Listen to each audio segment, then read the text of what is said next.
Hello witches, and welcome back to A Coven of Two, where we discuss witchcraft and activism. You can call me Isha, my pronouns are she, they. And this is the 7th day of Yule, and on the 7th day of Yule, Ivy Corvus gave to us, how do we connect to our land in winter? And because of the topics that we will discuss in this video, today I would ask you if you have any disposable income to do a donation to Shelter Cymru, which takes care of families and people in homelessness or at risk of homelessness, or Chlamai, which takes care specifically of young people and women at risk of homelessness. And I'll be extremely grateful if you do that, because these are the organizations that save lives, basically.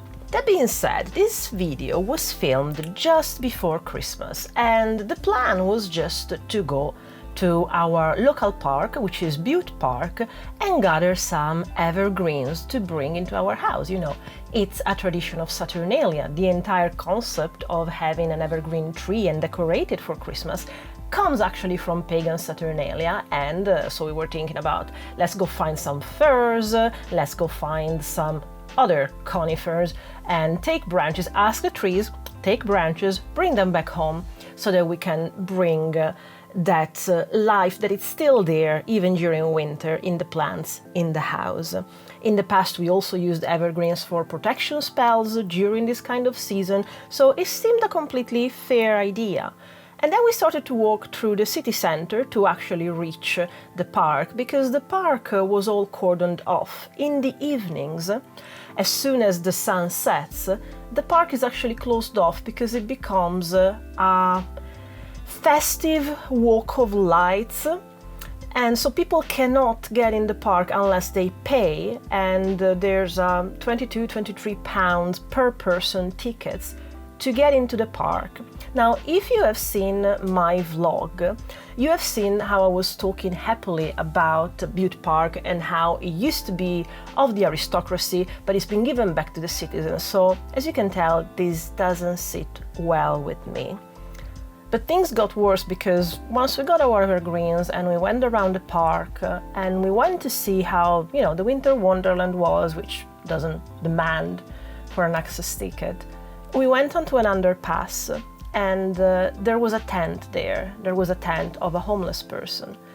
And actually I started to connect that throughout the entirety of our journey to the city center, I kept seeing people that clearly, in hindsight, were displaced homeless people. And that is because during Christmas, because everything needs to be lit up and nice and cozy, the council actually actively goes against and removes homeless people, not because they give them somewhere to be, it's just because in the city center they give a bad look to the city. And I need to make this very, very clear. The difference between us and a homeless person is a draw of luck. And I'm saying that as someone that has been at risk of homelessness twice in their life.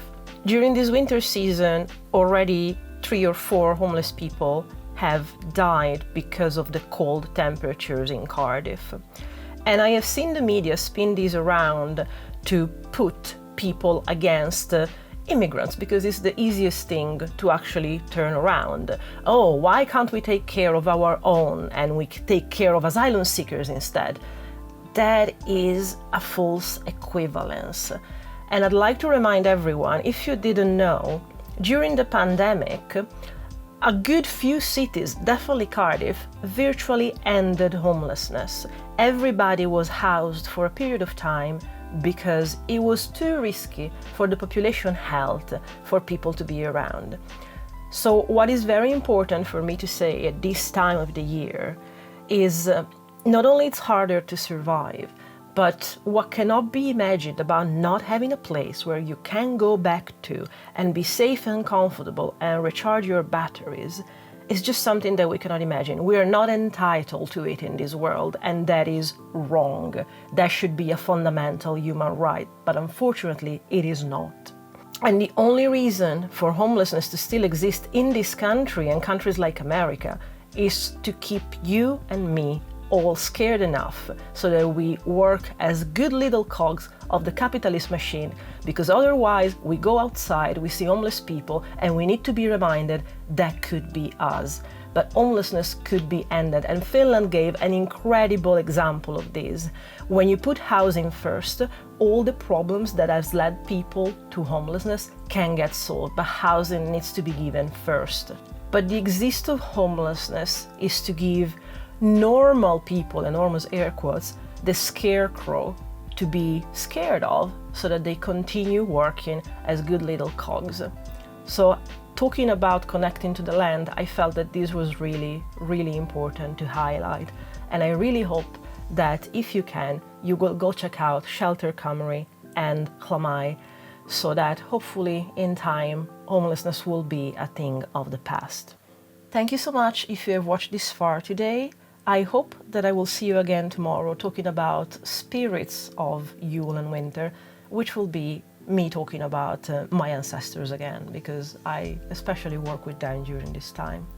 And until then, I hope that we can hex the patriarchy and capitalism together, because there's absolutely need for it.